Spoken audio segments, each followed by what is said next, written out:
السلام عليكم ومرحبا بكم في فيديو جديد وكتاب جديد. كتاب باقي كيهضر على الفلوس، كيفاش نكونوا لاباس علينا، باش انه نشوفوا واش كاينه واحد نقطه تشارك ما بين كاع الكتب اللي شفنا. الا كنتي اول مره كتشوفني، هذه القناه مختصه في تلخيص الكتب، كنعطيك فكره الكتاب والفائده بلا ما تقراه. الا عجبتك الفكره ما تنساش دير لي واحد اشتراك، ما تنساش لي لايك للفيديو وتعليق اللي يشجعنا باش نبقاو ديما مستمرين. الكتاب ديال اليوم شويه مختلف. كاين واحد السيد بدا ازيرو، يعني من الضص تا ولا اغنى رجل في البلاصه اللي ساكن فيها اولا في المدينه اللي ساكن فيها. داكشي علاش الكتاب سماوه اغنى رجل في بابل. بابل هي واحد المدينه شحال هادي كانت معروفه بزاف بالغنى ومشهوره والناس فيها لاباس عليهم. وهنا الكاتب كيحاول ما تعطيكش نظريات بحال اللي شفنا معقده وخاصك تشوف كيفاش دير ليها، انما هو تيحاول يحكيها بواحد الطريقه على شكل قصه باش انك تفهم دغيا شنو هو المغزى. الكاتب اللي كتب هذا الكتاب سميتو جورج كلاسون. كيهضر لنا على ثلاثه ديال الشخصيات. الشخصيه الاولى هو اركاد. اركاد هو الشخص اللي ولا غني، هو اللي ولا غني في المدينه ديالو. وكاين بانسير وكاين كوبي.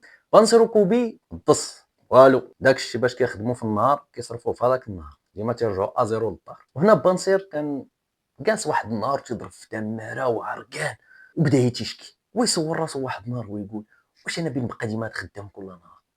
واش انا ديما بنبقى تنضرب في هاد التماره هادي كامله باش نمشي نشري طرفة الخبز؟ هو يجي عنده صاحبو كوبي وهو يجلس حداه لقاه طاير ليه ويسولو: ليه مالك؟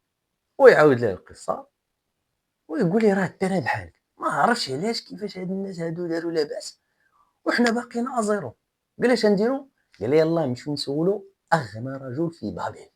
غادي نمشيو نسولو اركاد، حيت اركاد راه كان بحالهم، كان حتى هو تيضرب تماره طول النهار ولكن هو ما كانش يتشكى.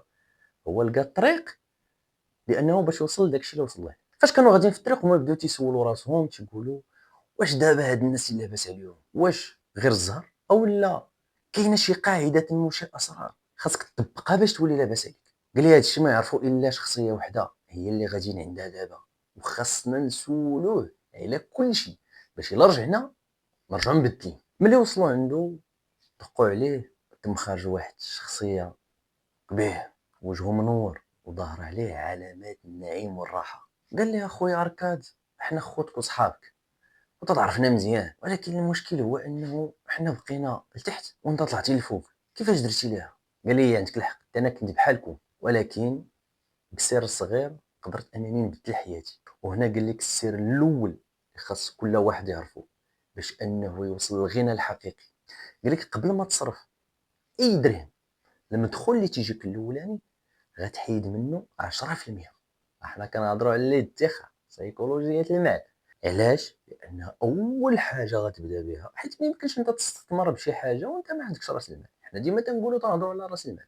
راس المال كيبدا باش بالادخار، والادخار المدخول ديالك اللي كتدخل اللي كيجيك من اي بلاصه، من الوظيفه ديالك ولا من شي بيزنيس تديرو ولا من البريكولات ديالك، كتحيد منه 10%، كتخليها ابار.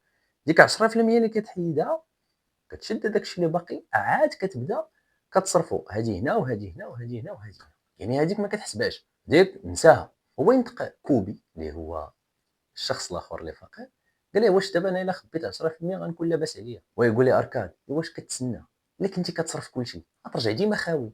اشنو هو الفرق اللي غادي دير؟ كيفاش بغيتي تولي غني وانت ما تتخبيش اصلا؟ اللي كيبغي يبني دار اشنو كيدير؟ واش كيجيو كيحط الدار كامله؟ راه تيبني لها الساس ويبني لها السواري وعاد يبني الدار ويفرق البيوت، راه هكا غاديه. ويقول ليه بانسير: دابا حنا الا بينا نكونوا لاباس علينا راه خصنا نحيدو ديك 10% عاد نفكروا في الماكله واللباس وداكشي الاخر. قال لي: اركادي، هادشي اللي كاين. قال لك هاد السر الاول راه بسيط ولكن هو لا باز باش خاصك تبدا. الا عودتي راسك انك تحط 10% كل مره جاك شي مدخول، مع الوقت راه غادي يبدا تيتراكم هذاك الشيء وبدا تيتجمع وغادي يولي هو اللي كيخدم عليك. يعني كنهضروا على هذاك الشيء اللي كتخبي اللي هو راس المال.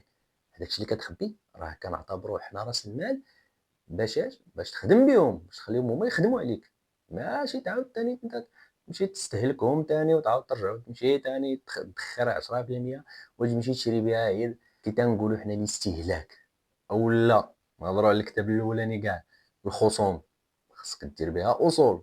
راه كتقلك شوف الفلوس دايره بحال شي خدام، يعني الا حطيتيها او حطيتي شي خدام واقف وما قلتيش ليه اش يدير غادي يبقى واقف، يعني ما مستافد منه والو. ولكن الا قلتي ليه سير دير هادي، يعني بحال انت تدير الفلوس سيري خدمي هنا اولا هاني فين نحطها باش تجيب لي ارباح، راه غادي يخدم عليك كما يخدم عليك الخدام، كما الفلوس غادي تخدم عليك. هكا قارنها. وهنا بانسير سولو وقال ليه واخا هاني غادي نحط 10% وبقات لي 90%، ولكن المشكل راه ما كافيانيش هذيك 90%. اركاد قال ليه راه هذا هو الوهم اللي عايشين فيه بزاف ديال الناس وخايدين واسلوب غلط في الحياه. دابا الرزق كيدخلو وتقول لك راه ما كافينش، ولكن المشكل راه هي الرغبات ديالنا اللي ما محدوداش اصلا، راه ما كتساليش. حيت الا بقيتي تتبع اي حاجه بغات نفسك راه غتبقى ديما خاوي. ويقول لك كوبي يعني حنا خصنا نحبسوا نفوسنا من المصاريف. قال لي ركاد لا، ماشي تحبس راسك من كل شيء، خاصك تفرق ما بين الضروريات والرغبات. ضروريات الماكله، اللباس، الكرا، داكشي اللي مهم. الرغبات كتنقولكش حيدهم لكن نقص منهم. عطا واحد المثال، قالك شي واحد عنده مثلا واحد خنشه ديال التمر مثلا، راه الا كلاهم في النهار راه مشكل، خاصهم يفرقهم على شهر باش يجيه ثاني داك الخنشه الثانيه. اما الا جا هو كلاهم في النهار وسالاهم ايوا صافي ما بقيتي واقف تتشوف. هذا تنهضروا على الخاوي، حيت هذيك الرغبات ديالك انت بغيتي، انت قادر تاكل هذيك الخنشه كامله، ولكن المشكل هو انه راه الغد لا ما تلقى والو. يعني لا هما تاكل شويه اليوم شويه غدا شويه بعدا وتسالي بها الشهر. خاصك تنظم، يعني خاصك انت تحاول تربي نفسك باش انك تعيش مرتاح من بعد. وقال ليه راه خاصك تحاول تحسب دير ميزانيه. ميزانيه ملي كتحط كتحيد ديك 10% 90% كتحطها، هادي بتمشي لهنا، هادي بتمشي لهنا، هادي بتمشي لهنا، هادي بتمشي لهنا. مزيان كتعرف كل حاجه فين غاديه. الرغبات الا شاط لك شي حاجه مزيان رفع راسك ماشي مشكل، كل داكشي اللي بغيتي، سير فين ما بغيتي، اعمل ما بغيتي، شغلك هذاك، ولكن حيد داكشي اللي مهم هو الاول. وبانسير نيت هو يعترف قال لك اياه البارح نيت مشيت صرفت شي حاجه على واحد شي حوايج اللي انا ما محتاجهمش اصلا، غير قالها لي راسي ومشيت. يعني انت ما محتاجش اصلا وغادي وكتصرفهم. علاش؟ ما عرفت علاش، حيت النفسيه ديالك انت ولفات هذيك القاعده. خاصك تربي راسك، تحاول تربي العقليه ديالك والنفس ديالك. الا ربيتيها مزيان صافي تولي غادي مرتاح. وهنا قال لك هذا هو السر الثاني. الاول هو 10%، الثاني هو انك تجيري المصاريف ديالك، تعرف كل درهم فين كيمشي، ماشي تخسرو كامل في الخوا الخاوي. قال لك الغنى ماشي هو في كثرة الفلوس ولكن في انك تعرف كيفاش تجيري الفلوس. هنا با نصير سولو ويقول ليه واخا هيا 10% ونراقب المصاريف فين كتمشي كل حاجه مزيان، واش غنكون لاباس عليها؟ قال لي اركاد لا باقي. قال لي راه الفلوس ديك 10% اللي كتخبي انت الا خليتيها مخبيه راه ما غدير لك والو. اشنو خاصك دير؟ خاصك تخدمهم، يعني خاصك تستثمرهم باش الفلوس اللي كتحط انت تولد لك فلوس اخرى، وهذاك الربح اللي كيجيك تتعاود ثاني تستثمرو. دابا حنا كنهضروا على داكشي اللي مخبي انت، راه هي الاستثمار، تتحاول تكبر به شي حاجه، يعني تتكبر به داك الاصل اللي انت كتستثمر فيه باش انه يدخلك الفلوس. اما المصاريف اللي كدير انت راه بوحدها ما كنهضروش عليها، حتى من بعد يكبروا ويولوا تدخلوا لك فلوس كثيره، وهذا عاد ديك الساعه تتولي كتصرف منهم وكدير داكشي اللي بغيتي وتمشي فين ما بغيتي وتشري اللي بغيتي ومعمل ما بغيتي. يعني قال لك ضروري الفلوس خاصك تخدمهم، انت كتخبي كتراقب المصاريف ديالك وفي نفس الوقت كتخدم هذوك الفلوس اللي حطيتي، خاصك تستثمرهم، يعني بطريقه اخرى خاصهم يخدموا باش يجيبوا لك فلوس اخرى. قال لهم انا نيت كنت انا تنخبي شويه بشويه، من جمعت واحد شويه ديال الفلوس مشيت عطيتهم لواحد التاجر صاحبي تيخدم في الذهب، عطيتهم ليه بدا تيرجعوا لي الارباح، وليت داك الربح تنشدو تنعاود نعطيه ليه ثاني تيدخلوا لي ارباح كثار من الاول. صافي نسيت هذيك، انا ما تنخدم عليهم ما والو، هما اللي تيخدموا عليا. ولكن خصك تعرف لمن تعطيهم، ماشي انا قلت لك شد الفلوس ولوحهم اللي بان لك تيدير شي حاجه تقول لي هاك، لا، خصك تعرف لمن غادي تعطي الفلوس اولا مع من غتستثمر انت، اولا شنو اش من سهم غتشري، او خاصك تعرف. الا ما عرفتيش راه غادي تخسرهم. داكشي باش الكاتب تيقول لك، تيحبس القصه هنا وتيقول لك شوف واش السؤال الوجيه، واش فلوسك دابا انت اللي مخبي، هادشي الا كنتي كتخبي، واش كتحركهم اولا هي ناعسين وتتبخر شويه بشويه، يعني كيمشيو شويه بشويه على حسب التقلبات والازمات اللي تيكونوا. يعني خاصك تصور راسك، راه الا ما سولتيش راسك وما عرفتيش فين غادي، راه غادي تبقى ديما خاوي. قال ليه بنصير واخا غادي نخلي 10% غنخبيها، غادي نراقب المصاريف ديالي، وغادي نخدم انا فلوسي. المشكل اللي عندي هو انه يقدر يمشي ليا هادشي في شي لحظه، يعني نقدر ندير هادشي كامل وكاع هادشي اللي ضربت عليه تماره نخسرهم. شنو هو الحل؟ ويقول لي اركاد هنا فين كاين السر الرابع. دابا هضرنا على ثلاثه، هذا هو الرابع. الاول قلنا 10%، الثاني راقب المصاريف، والثالث خلي الفلوس تخدم، يعني استثمرهم. الرابع اش قلنا فيه؟ قال لك فلوسك خاصك ترد لهم البال، خاصك تحميهم، حيت الا ما رديتيش لهم البال غادي يضيعوا، وغادي تسمى انت اللي خاسر.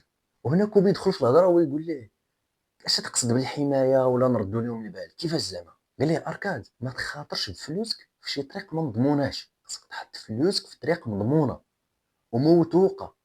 واخا تقعد عام باش يتعرف بلي هذيك الطريق مقاده، اخويا تيدوز العام وحط فلوسك. حيت الا عطيتي فلوسك لواحد ما عندوش تجربه، اولا قال لك يلاه نديروا هذا وهو ما عندوش خبره، وتعطيه انت الفلوس، راه يقدر يجي ويقول لك اودي راه ما صدقش هذاك الشيء، صافي راه المهم خساره، انا خسرت انت خسرتي، صافي تعادل. ايوا انت داك الشيء كاع اللي جمعتي عاد ضربتيه بالزيرو. الا بغيتي تستثمر سير شوف الناس اللي عندهم خبره واللي هما خدامين واحد المده وتيبان لك هما دايرين لاباس، دوك هما اللي تمشي تسولهم ولا تستثمر معاهم ولا يعطوك نصيحه ولا. المهم هذه هي الطريق. وانا اركاد قال لي شوف راه انت ما خسرت، راه ماشي ما خسرتش، راه واحد النهار كان واحد البحار جا قال لي ودي راه غادي نجيب لك واحد اللؤلؤه راه كاينه في وسط البحر. قال لي واخا، قال لي حيت ديك اللؤلؤه الا جاو باعها راه ولا راه ما تجيب لي ربح كبير. هو عطاه الفلوس. شنو هي المساهمات ديال الفلوس؟ ازوت، الكرا ديال الفلوكه، المهم بزاف ديال الحوايج، يعني الماكله ديالهم شحال من نهار بيكونوا هما في وسط البحر باش يلقاو هذاك الشيء. عطاه عليه قال لي سير. شهور هو كيتسناه، من رجع قال لي ما لقيتهاش. قال لي انا ثقت فيه، عطيته الفلوس، مشى رجع ليا خاوي. اش وليت انا داير؟ وليت خاوي حتى انا. داكشي باش قال لك من تما ما بقيتش تنعطي فلوسي الا في الطريق اللي عارفها ومضمونه، عاد كنلوح فيها الفلوس. حيت قال لك الغنى ماشي هو تجمع الفلوس، الغنى هو تجمع وتحافظ عليهم. قال لك اللي ما تيعرفش يرد البال لرزقه راه غادي يرجع للفقر. هنا اركاد تيقول لنا السر الخامس، تيقول لك راه السكن ديالك راه هو اول استثمار. كيفاش؟ الا كنتي الدار اللي عايش فيها متواضعه مرتبه، يعني انت كي تنقولوا، ماشي زعما تقول لا راه صغيره ولا راه خصني نمشي نشري شي حاجه كبيره ولا. ما تضيعش فلوسك في هذاك الشيء. واش انت عايش ساكن داك الشيء عندك متول زوين، سير دير الفلوس في شي حوايج اخرى، حيت ظهرك هي اول استثمار. يعني ملي كتشوفها كتحطها كتقادها داكشي زوين ولكن متواضع، ماشي شي حاجه ما كايناش، عايش. حيت انت خاصك تعيش من بعد، اما دابا خاصك انت تحاول تكبر المدخول ديالك باش انك ديك الساعه تبغي تشري قصر شري. حنا كنهضروا على الاول، دارك مقاده ماشي تشد الفلوس وتجمعهم وتمشي تشري دار اخرى كبيره. راه الا شريتي دار اخرى كبيره اش وقع؟ مشيتي شريتي فيلا مثلا، فيلا راه المصاريف ديالها راه كثار. ها انت ها الجارديني خصك تخدمو، لا بيسين خصك تخدمو، داك اللي غادي يخدم لك لا بيسينيت خصك تخدمو، خصك شي خدام في الدار، خصك الشيفور اللي بدا تيجيب لك، خصك الخدامه فان ميناج، بزاف ديال المصاريف. انت عندك واحد الدار يعني انت وراسك قادر تقضي الغرض، نسى تشري شي دار كبيره. عندك شي تقول لك السكن ديالك هو اول استثمار. شنو هو الاستثمار؟ هو انه تنقص لك المصاريف والمدخول ديالك تزيد كيكبر بلا ما تمشي تشري حوايج كبار اخرين. واركاد دار هذا الشيء هذا، قال لك مشيت شريت واحد الدار صغيره، هادشي راه بديت كندخل فلوس ولكن شريت دار صغيره فواحد البلاصه زوينه قريب ليا كلشي، المهم مرتاح عايش مزيان. كنجي كندخل كنعس، عندي فين نطيب، عندي فين الا جاو عندي صحابي، عندي فين يعني عايش مزيان. المهم عندك السقف ديالك مدرج من الشتا بخير وعلى خير، بما انك دير شي حاجه كبيره. هذيك هي البدايه. دابا هو راه شرا قصر، يعني بالنسبه ليه في الاول قال لك انا كنركز على المشاريع، ماشي على انني نزيد نخسر الفلوس في الدار. انا راه عايش دابا في الدار. هي كنتي في الكرا ومشيتي شريتي دار صغيره وهذا مزيان، ولكن انك باش تمشي تشري وحده غاليه ما باقي ما تدخلش انت هذاك المدخول، يعني غادي تولي انت عايش اكثر من المدخول ديالك. ولا عشتي اكثر من المدخول ديالك غادي تطيح في الكريديات وغادي ترجع ازيرو وغادي تولي اش مديون وفقير. لحد الان شنو شفنا؟ تخبي 10%، تنقص من المصاريف ديالك، خلي الفلوس تولد لك فلوس اخرى، حمي رزقك رد ليه البال، دارك تولي استثمار ومصدر للراحه، الراحه النفسيه ديالك، يعني ما تابعك لا كريديات لا والو. لحد الان شفنا 5 ديال الوصايا، نكملوا الوصايا الاخرين. هنا سولو اركاد قال ليه دابا هاد الخمسه هادو اللي عطيتيني، هنا سولو اركاد قال ليه هاد الخمسه اللي عطيتيني دابا واش كافيني انني نكون غني؟ قال ليه لا مازال. قال لي الغنى الحقيقي هو انه هو اللي كيخلي يكون عندك واحد الدخل في المستقبل مستمر ومستقر. يعني بحال انت الا مشيتي كريتي دار وتيجيك كل شهر كتجيك واحد المدخول، هذاك تيتسمى مستقر، يعني كاين جاي ما كتشوفش لا السوق طالع لا السوق نازل لا، هذاك هو اللي كنسميوه دخل مستقر. وخاصك ديما دير فلوس يولدوا لك فلوس جديده ومستمره، يعني هذا تيدخل لك دخلتي تاني شويه الفلوس سير استثمر في شي ارض وبدا تبيعها. المهم داك الدخل تيكون مستقر. بغيتي تستثمر في شي ارض بعد يدوز عليها العام تدخلك حتى هي فلوس اخرى عاود بيعها وغاديه، يعني كتبيع وكتشري، كتشري وكتبيع وغاديه. قال ليه كوبي يعني خصني نوجد مصدر دخل ما كيوقفش. قال ليه اركاد اييه، مصدر دخل اللي ما توقفش هو اللي كيخلق لك الامان والحريه الماليه، وهو اللي تيخليك تزيد انك تطلع في الثروه ديالك، لانه واحد الدخل ديالك تيجي، المصاريف ديالك راه كتصرفها بوحدها ما نهضروش عليها، وهذاك الشيء اللي كيجيك تقدر تحيد منه تصرف منه، تبدا انت بديتي تتعيش شويه بشويه وتتعاود تستثمر ثاني باش تجيب لك ثاني فلوس اخرى.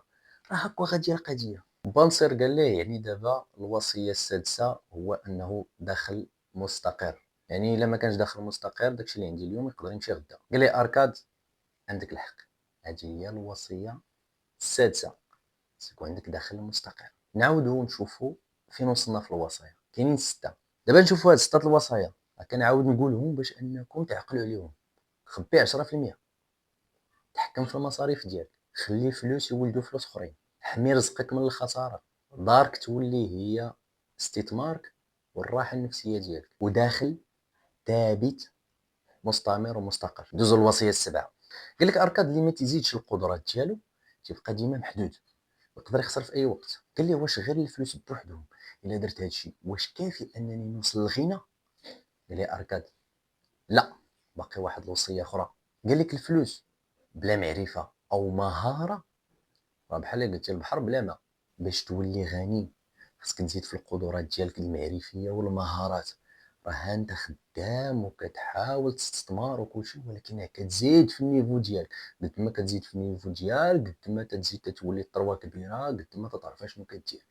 يعني اكتساب المهارات مهمه. ويقول ليه كوبي يعني التجربه والتعليم اهم من الفلوس. قال ليه اركاد هادشي اللي كاين، حيت الا ما عندكش المعرفه ولحتي لفلوسك لشي حد اولا ما عرفتيش الطريق فين غاديه راه غادي تضيع. ولكن الا كان عندك علم تجربه ومهاره راه غتوصل، والفرص راه تيجوك بلا ما تقلب عليهم. قال لك انا فاش كنت صغير راه كنت ما عارف والو، ولكن كنت نسول وكنت ناخذ التجربه ديال هذا ونشوف هادي ونشوف هذا، عاد بداو الفلوس تيخدموا عليا شويه بشويه. وهذه هي القوه الحقيقيه للغنى. بانصير قال ليه يعني باش نكون غني ديال بصح ولاباس عليا ونكبر الثروه ديالي هو انني نكتسب مهارات جديده ونشوف تجارب اخرى ديال الناس ونتعلم باش انني ننجح في حياتي. قال لي اركاد بالضبط هادشي اللي كاين. قال ليه قدراتك ومهاراتك هي الاستثمار الاكبر ديالك. قال لك المعرفه كتفتح الابواب، والمهارات كتخلي الفرص تحقق. الفلوس بلا علم كتضيع، والعكس الفلوس بالعلم كتولي ثروه. وهنا تختم لنا الكاتب وتيقول لنا نعاودو نشوفوا معكم الوصايا السبع اللي غادي تخليك غني. واش الا طبقتي هادشي هذا راه غتوصل، كون على يقين غتوصل، لان كاع الكتب اللي شفنا راه تيهضروا على نفس المنهجيه. راه المهم هو تصبر وتستمر، راه هذا هو المهم. اش قلنا؟ الوصايا السبع. الاغنى رجل في بابل اش يقول لك؟ تقول لك خبي 10% على الاقل من المصروف ديالك. الوصيه الثانيه تحكم في المصاريف ديالك. الوصيه الثالثه خلي فلوس تخدم عليك، اي انه فلوس تولد لك فلوس اخرى. الوصيه الرابعه حمي رزقك من الخساره، ماشي تلوحهم في اي بلاصه. الوصيه الخامسه دارك تولي استثمار ديالك. الوصيه السادسه يكون عندك مدخول مستمر ومستقر. الوصيه السابعه زيد من المعرفه والمهارات ديالك. وهكذا وصلنا لنهايه الحلقه والنهايه ديال الكتاب. علاش؟ لانه كتاب بغيت ندير لكم الوصايا السبع كامله باش تشدوها في فيديو واحد بلا ما نفرق عليكم. تقدروا تنساو تبداو ترجعوا للفيديو الاول. شكرا لكم، شكرا للناس اللي كتفرج في الفيديو كامل، شكرا للناس اللي كتشترك، شكرا للناس اللي كدير لايك وتكتب لنا تعليق. داكشي كيشجعني، اي حاجه كنقراها راه كتفرحني. شكرا لكم كاملين، وشكرا على الدعم ديالكم. نتلاقاو في فيديو جديد وكتاب جديد، وكتاب خليو مفاجأة، لأنه هذا ماشي غير غادي يغير لك المستقبل المالي، ولكن غادي يغير لك حياتك كاملة، وكيفاش خاصك تشوف حياة من نظرة أخرى باش أنك تنجح في حياتك كاملة، ماشي من جهة الفلوس وإنما من جهة كل شيء. شكرا لكم، نتلاقاو في الحلقة الجاية إن شاء الله. السلام عليكم.